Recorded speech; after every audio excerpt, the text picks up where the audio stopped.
As I got into it, I realized that I am the primary audience for the reflection that I'm engaged in, and there's no point in lying to myself. Why did you write the book?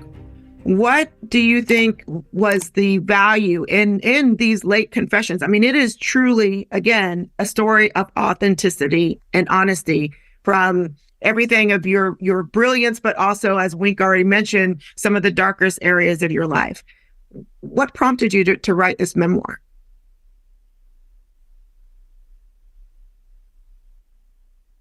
I think this project, once it got underway, kind of had a life of its own. It's like it was going to get written.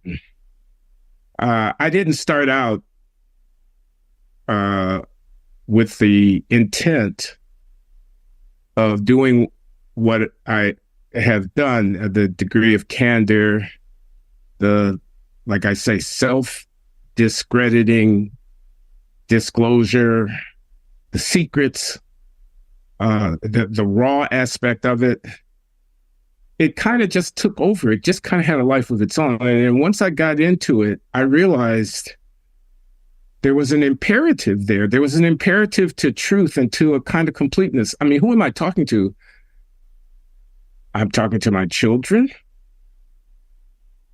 who have some questions. You know what I'm saying? I mean, they're like, what's up, Dad? What is up? I'm talking to myself, really, because I have some questions. And it's like there's a meta dimension to the project. I'm thinking about it. Self-report, self-reportage. So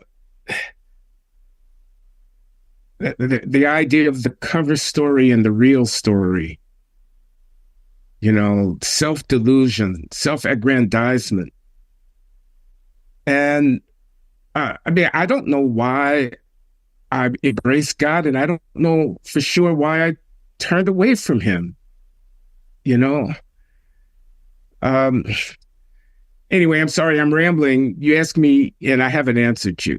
You asked me, why did I write the book? I started out,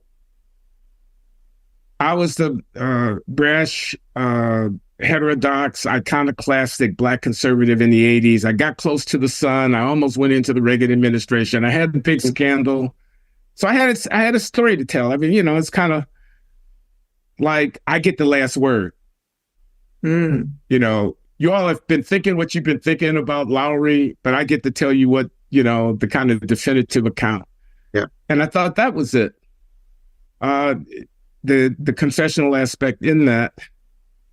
But also, there's a kind of rehabilitation dimension to that. There's a kind of, he's not so bad at the end of the day. I mean, kind of thing like that. But as I got into it, I realized that I am the primary audience for the reflection that I'm engaged in, and there's no point in lying to myself.